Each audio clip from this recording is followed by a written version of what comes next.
2 millones de estadounidenses son adictos a los opioides. Opioides como los medicamentos que utilizamos para tratar el dolor crónico, ya sea morfina, fentanilo o el famoso Oxycontin, o también a la heroína.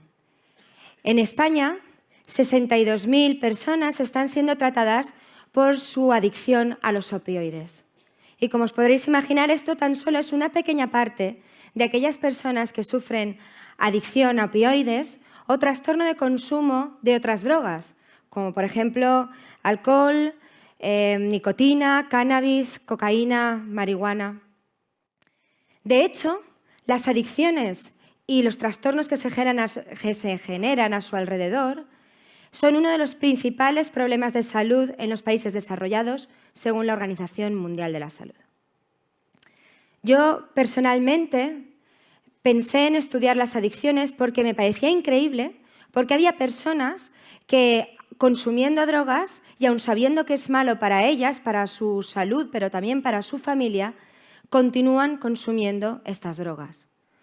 O porque algunos de mis amigos cambiaban su forma de ser, incluso mentían, o se generaban excusas en su cabeza para continuar bebiendo hasta perder el conocimiento o hacerse unas rayas. ¿Es que estas personas son débiles? ¿No tienen moral? ¿Es que no les importa nada? ¿No les importa ni su familia, ni les importa su propia salud o su vida? ¿Qué les hace la droga en su cerebro para poder ganar cualquier pulso entre el pensamiento racional de dejar tomarla y la necesidad imperiosa de tomarla? Pues por el año 2005, cuando empecé a trabajar en este tema, ya sabíamos que todas las drogas, todas, ya sean las legales como el alcohol y el tabaco, las ilegales como la cocaína, heroína, LSD, todas las que conocemos, o medicamentos, como os he dicho antes, como los opioides, todas activan al sistema de refuerzo de recompensa y aumentan la liberación de dopamina en el núcleo accumbens. Estupendo.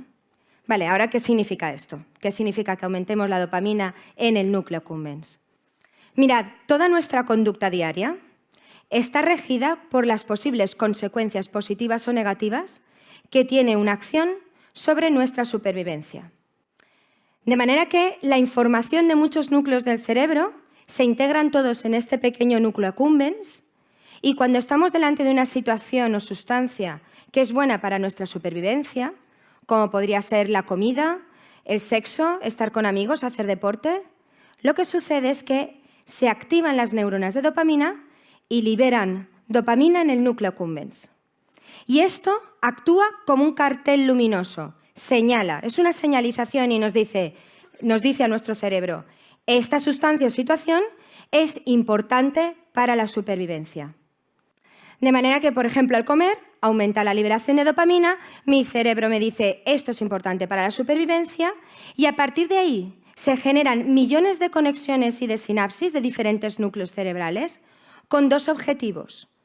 El primero de todos, aprender cómo hemos conseguido comer.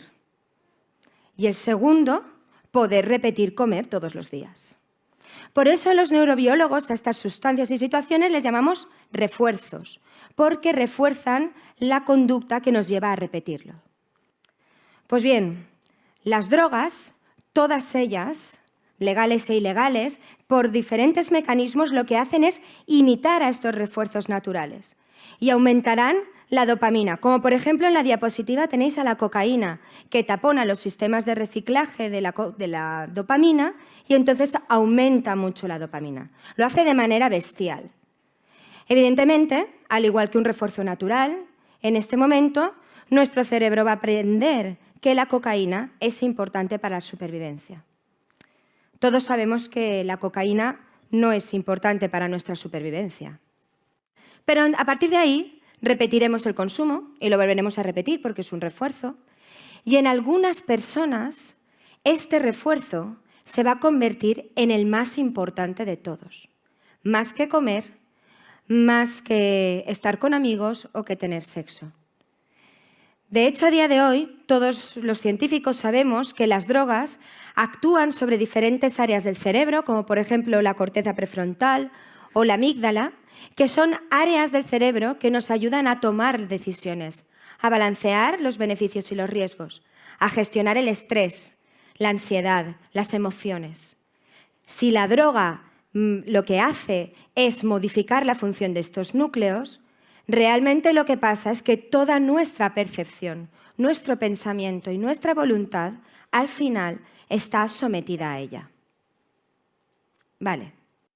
Y entonces, todos cuando probamos una droga, todo el mundo, ¿ya nos vamos a volver adictos? No. Esto no es así, porque si no en España el 85% de la población sería adicta, porque el 85% de la población bebe alcohol. No es así. El 20% de la población es vulnerable a desarrollar una adicción cuando consume drogas. Aquí somos unas 400 personas, esto significa que 80 de nosotros somos vulnerables a desarrollar una adicción. Y en estas personas lo que pasa es que existe una transición entre el consumo esporádico, social, con amigos, y el consumo habitual. Es decir, estas personas van a modificar su comportamiento y van a hacer que consumir la droga sea un hábito. Y un hábito es algo tan automático que no necesitamos ni pensar. Es como cuando vas conduciendo y de repente llegas a casa y dices, ostras, ¿cómo he llegado aquí? Porque tengo el hábito de conducir. Pues para estas personas es tan automático que ni tienen que pensar ni balancear beneficios y riesgos. Y beben porque salen, fuman porque se han levantado o acaban de comer o están con el café y así, etcétera, etcétera. Los investigadores, a día de hoy, todavía no tenemos claro por qué hay personas que tienen esta transición y otras no, qué núcleos gobiernan esta transición, núcleos del cerebro, a través de qué mecanismos, porque si no ya tendríamos un tratamiento. Pero lo que sí que sabemos es que la transición del consumo esporádico al consumo habitual siempre pasa porque se modifique la función normal del cerebro por repetir el consumo de la droga. Esto es así, es necesario. Esta afirmación nos ha costado muchas décadas, pero gracias al avance de la tecnología, ahora somos capaces incluso de verlo.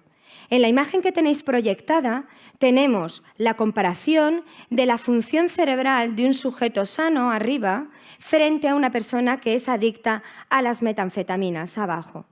Y como podéis ver, el cerebro de la persona de abajo tiene menor tonalidad de rojo, que significa menos función, precisamente en una de las áreas donde se encuentra la dopamina. Y es muy, muy curioso, porque esta comparativa es muy similar a esta otra que os voy a enseñar. Estas son imágenes también de escáneres del cerebro de un paciente sano en el A y una persona que sufre enfermedad de Parkinson. Y como veis, al igual que le pasaba al adicto a la metanfetamina, en la enfermedad de Parkinson también tenemos menos tonalidad de rojo, que indica menor función en las neuronas dopaminérgicas.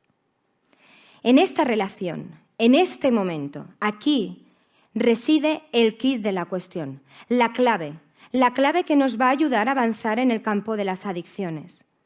Lo que tantos años hemos necesitado de investigación para llegar a esta conclusión. Y es sencillamente que las adicciones también son una enfermedad mental.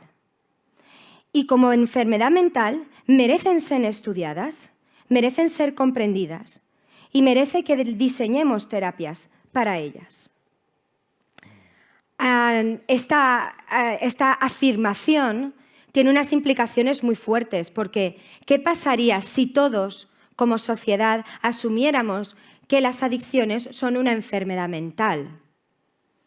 Bueno, a nivel de políticas sanitarias estamos empezando a asumirlo. De hecho, increíblemente, en Estados Unidos han llevado al Congreso de los Diputados la crisis de opioides, de adicción a opioides que tienen, como una epidemia. Esto es algo impensable hace unos años, llevar como una enfermedad, como un problema social, una adicción. En nuestro país, cierto es que nuestro sistema sanitario por lo general no hace controles de rutina de consumo de drogas. De hecho, creo que jamás mi médico de cabecera me ha preguntado si tomo alguna droga. tampoco ningún médico especialista me lo ha hecho a mí personalmente. Además, estoy bastante segura que si nos lo preguntaran, igual incluso mentiríamos porque nos daría un poco de vergüenza. Lo que sí que es cierto es que en nuestro sistema sanitario existen unidades específicas para el tratamiento de las adicciones. Se llaman UCAS, son unidades de conductas adictivas, y en ellas se trata adicción a cualquier tipo de droga, pero como también os podréis imaginar, hay una falta de recursos para estas unidades y no se llega a atender a toda la población que lo necesita. A nivel de investigación, no hace falta ni que hable, porque ya a nivel de investigación en general andamos escasos, pero la investigación en materia de drogas tiene muy pequeño presupuesto. Y un modesto Plan Nacional sobre Drogas reparte un poquito de dinero para investigar un problema sanitario que tan solo en el caso del alcoholismo nos cuesta anualmente en España el 5% del PIB. Una cosita alrededor de 1,5 millones de euros anuales. Pero desde luego no estamos preparados todavía como sociedad, ni como amigos, personas, familiares, a asumir que las drogas, que la adicción a las drogas son una enfermedad. Porque os imagináis en esta imagen que después al día siguiente viniera vuestro hijo y te dijera, mira, mamá, he estado tomando un poco de alcohol, he estado probando cocaína, pero creo que se me está yendo las manos. Esa conversación no la tenemos. Tampoco la tienen entre ellos. No se dicen entre ellos, tienes un problema, tío, te estoy viendo que se te está yendo de las manos. ¿Qué pasaría si en vez de tener este tabú fuéramos más libres y fuéramos capaces de hablarlo como cualquier otra enfermedad? Probablemente seríamos capaces de diagnosticarlo mucho antes, de tratarlo mucho antes y probablemente también de prevenirlo. En definitiva, normalmente pensamos que las adicciones son una debilidad del carácter o una falta de moralidad, un error que has cometido. De hecho, tener una adicción es un estigma, te señala, te aparta de la sociedad y es más, si la tienes, la vas a ocultar. Vas a intentar no decírselo a nadie. Estar preparados a liberarnos de este estigma, a aceptar que las adicciones son una enfermedad mental, es un reto para nuestra sociedad, porque a partir de este momento podremos diagnosticar, podremos prevenir y podremos desde luego conocerlo, tratarlo y probablemente curarlo. Y es por esto que hoy os propongo a todos un cambio en vuestra perspectiva, que empecéis a pensar que las adicciones son una enfermedad mental, como personas, como amigos, como familiares y como sociedad.